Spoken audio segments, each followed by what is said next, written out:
Assalamualaikum warahmatullahi wabarakatuh. Di sini kami dari kelompok 4 akan menjelaskan tentang proses terbentuknya keseimbangan pasar dan struktur pasar.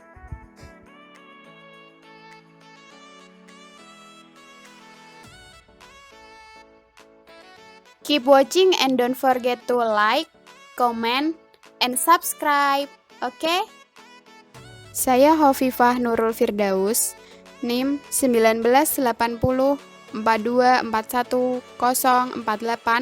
akan menjelaskan tentang proses terbentuknya keseimbangan pasar.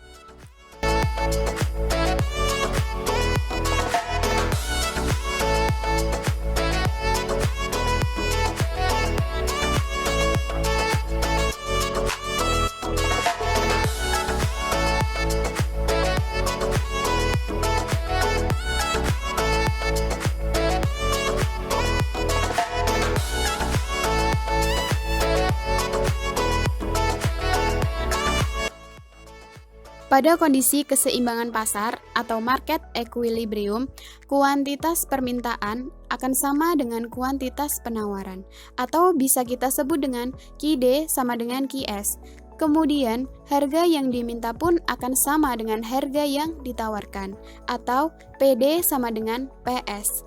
Kemudian, secara grafik harga keseimbangan ini akan terjadi pada titik potong antara kurva permintaan dan kurva penawaran, atau bisa kita sebut dengan titik E atau titik equilibrium.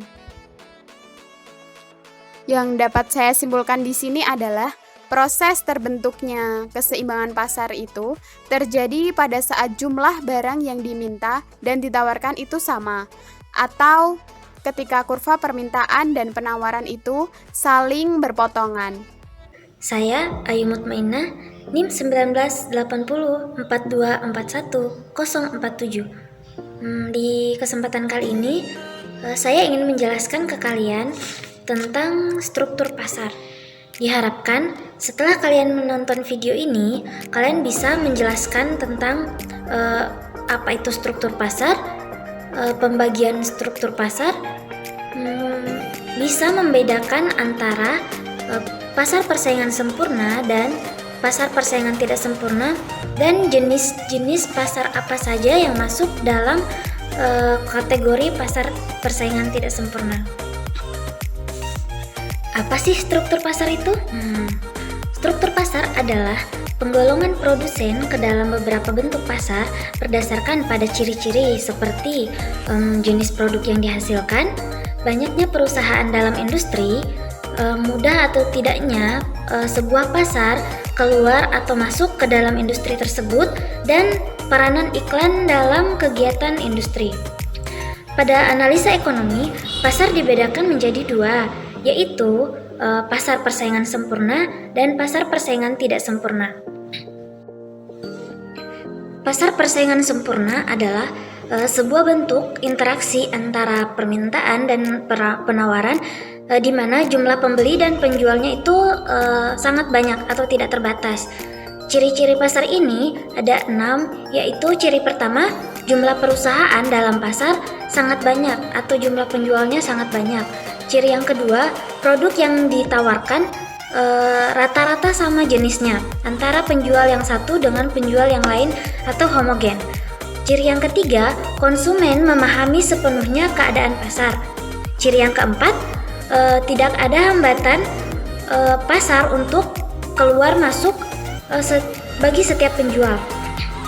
Ciri yang kelima, tidak ada campur tangan pemerintah dalam proses pembentukan harga, karena harga di pasar ini ditentukan dari permintaan dan penawaran. Dan ciri yang terakhir, penjual atau produsen hanya berperan sebagai price taker atau pengambil harga. Nah, selanjutnya ada pasar persaingan tidak sempurna. Pasar ini merupakan salah satu bentuk pasar yang mana di dalamnya hanya terdapat satu atau beberapa pedagang saja yang menguasai harga dan juga pasar. Sedangkan pembelinya sangat banyak.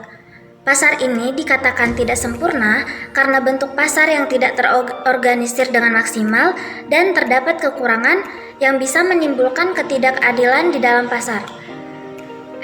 Secara umum, pasar persaingan tidak sempurna memiliki 6 jenis, yaitu jenis pertama pasar monopoli, pasar oligopoli, pasar monopolistik, pasar monopsoni, pasar duopoli, dan pasar oligopsoni.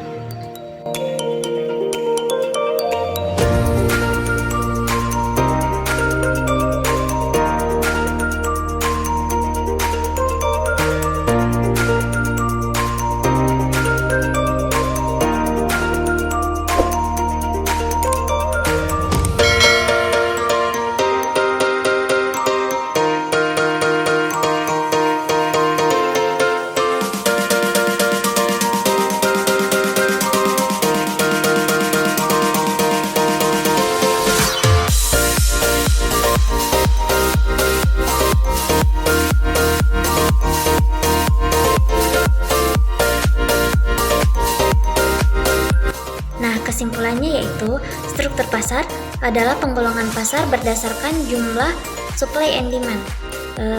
Secara umum, pasar dibagi menjadi dua, yaitu pasar persaingan sempurna dan pasar persaingan tidak sempurna.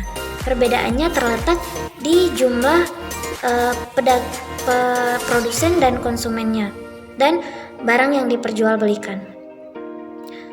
Pasar persaingan tidak sempurna ini dibagi lagi menjadi beberapa jenis, yaitu pasar monopoli, pasar oligopoli, pasar monopolistik, pasar monopsoni, pasar duopoli, dan pasar oligopsoni. Nah, itu tadi sedikit penjelasan dari struktur pasar. Semoga video ini bermanfaat dan semoga kalian bisa memahami dari penjelasan tersebut. Terima kasih.